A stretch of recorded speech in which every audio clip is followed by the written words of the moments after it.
The cold, unforgiving woods of Maine lay blanketed in a thick shroud of snow, muting the sounds of nature and transforming the forest into a realm of shadows and silence.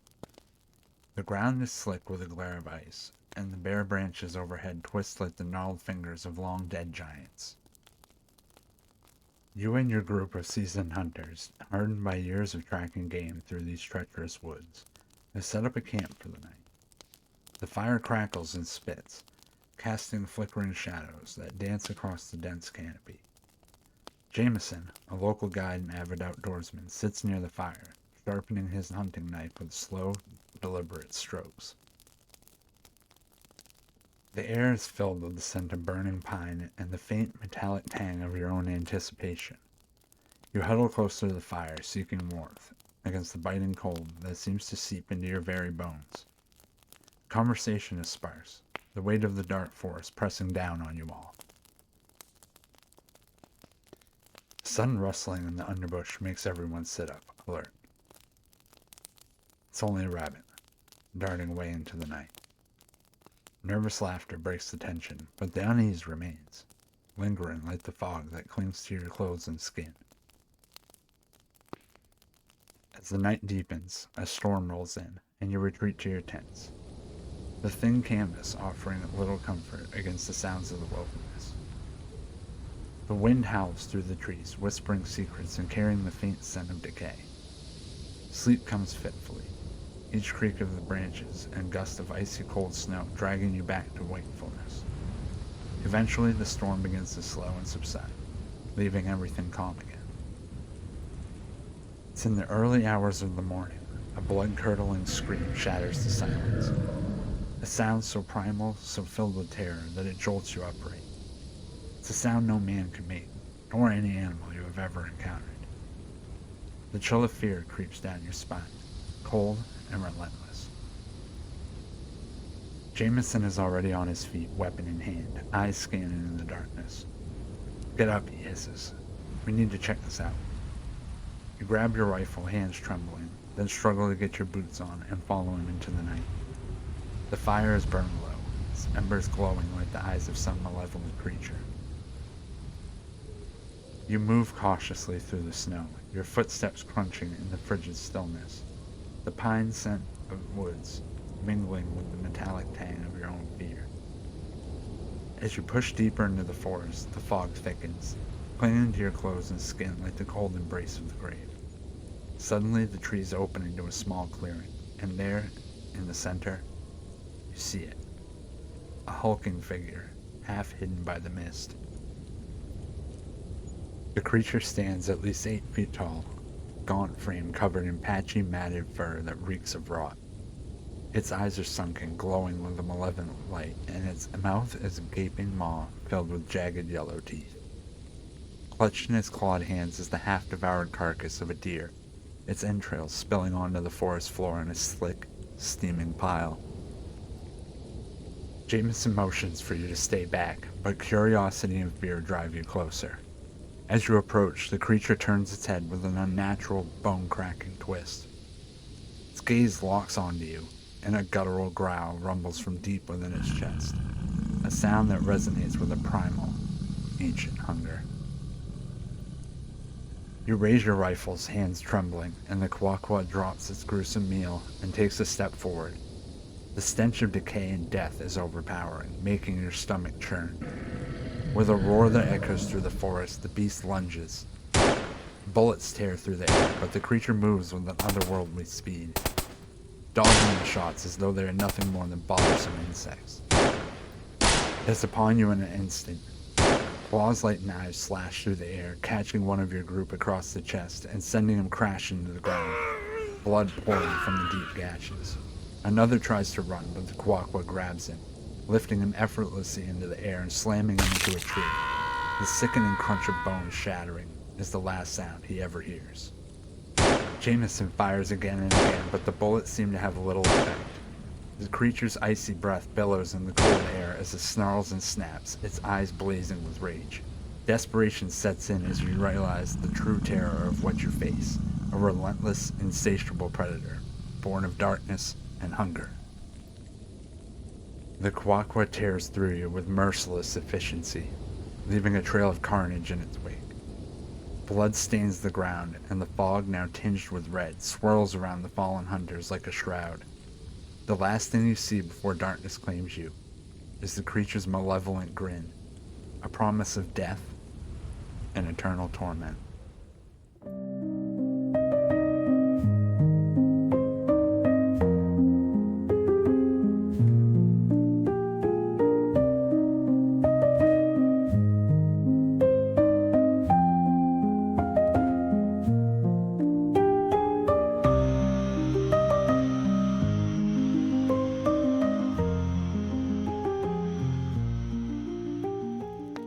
Welcome and good evening, hikers, to another spine-chilling episode of Acadia After Dark.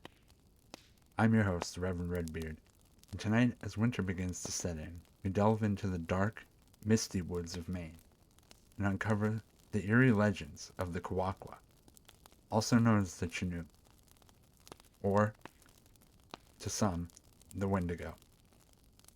These creatures have haunted the nightmares of Mainers for centuries, and tonight we'll explore their stories, historical references, and how they compare to other cryptids like the Sasquatch or Skinwalker. So grab your flashlight, cozy up, and let's embark on this supernatural journey together. Let's start with the Kiwakwa, a terrifying creature from the folklore of the indigenous tribes of Maine, particularly the Wabanaki, Penobscot, and Micmac, though it does turn up in the Passamaquoddy folklore as well. Each tribe has their own names describing what is essentially the same creature. The term Kiwakwa translates to one who walks the woods.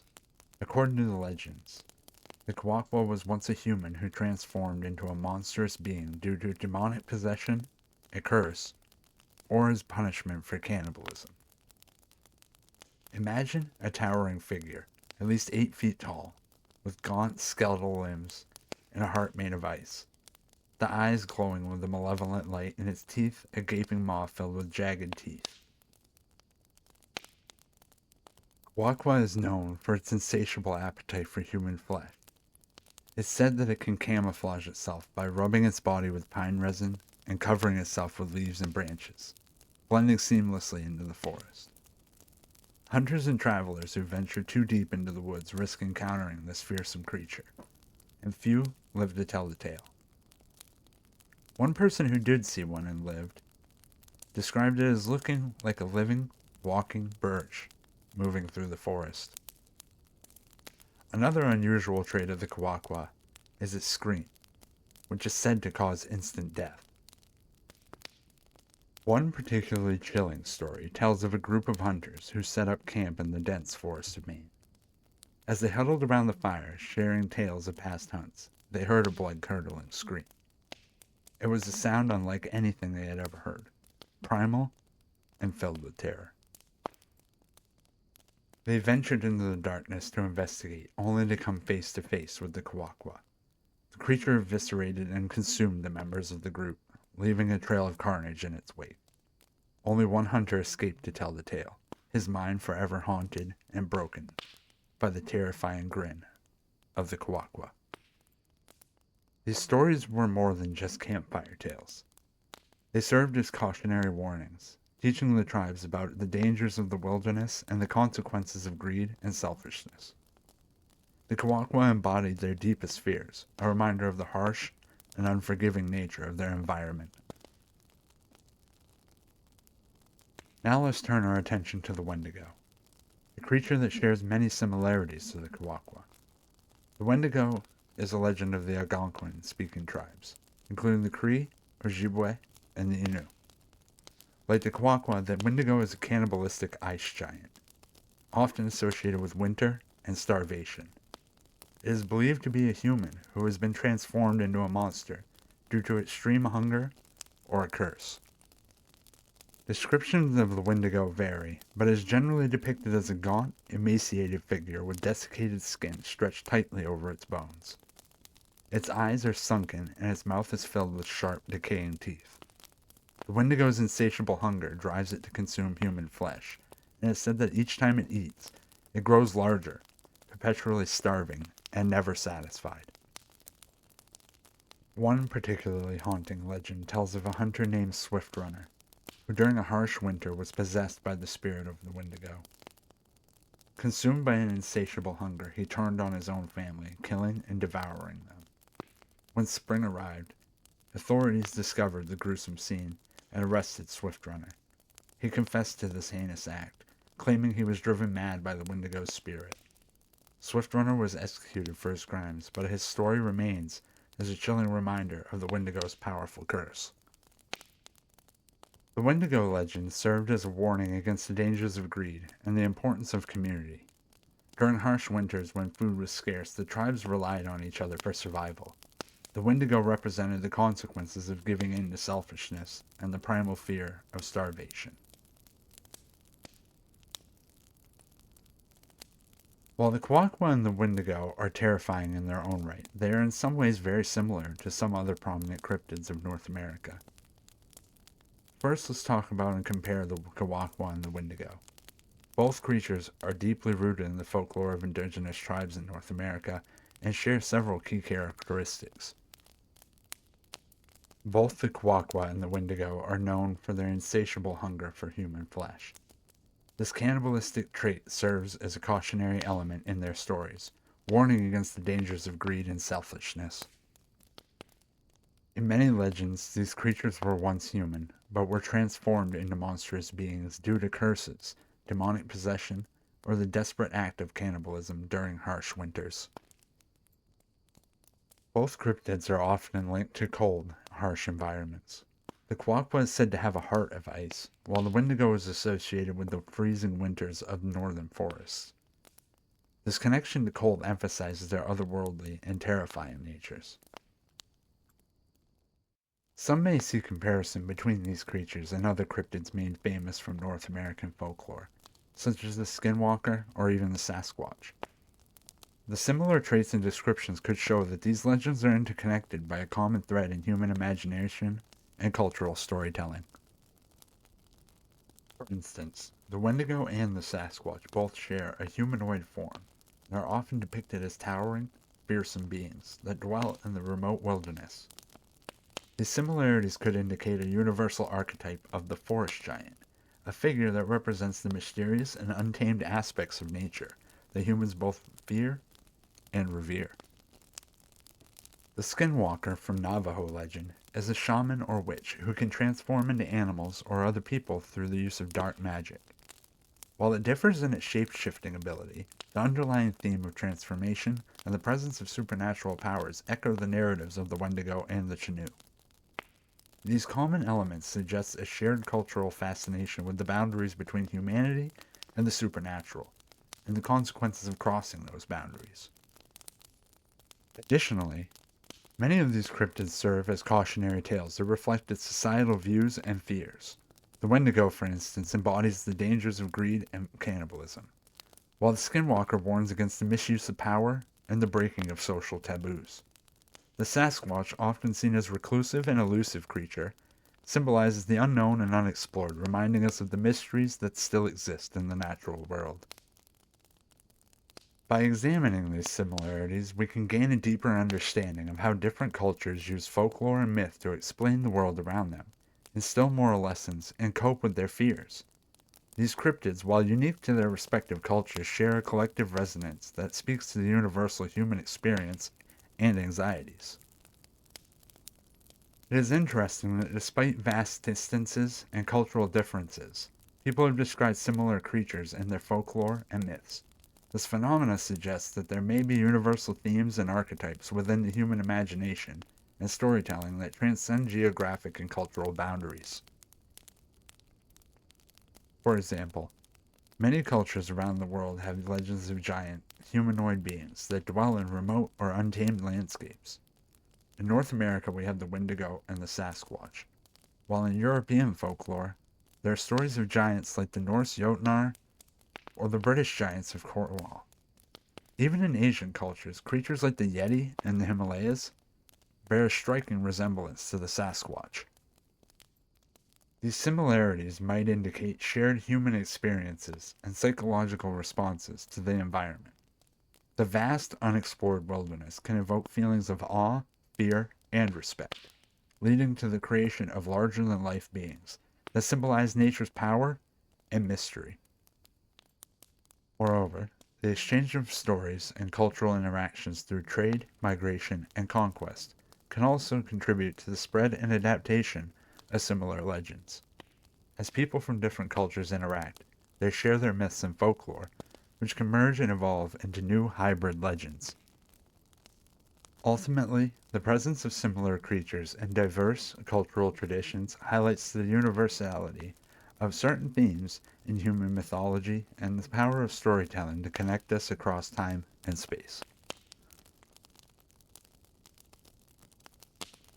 Historical references to the Wendigo and the Kiwakwa can be found during the colonial era in various accounts from early European settlers and explorers. Many of these stories were documented in the journals of fur traders, missionaries, and colonial officials, who were often fascinated by the indigenous legends. One of the earliest documented encounters with the Wendigo comes from Jesuit missionary Paul Lejeune, who in the 1630s wrote about a demon that the Algonquin-speaking tribes feared during the winter months.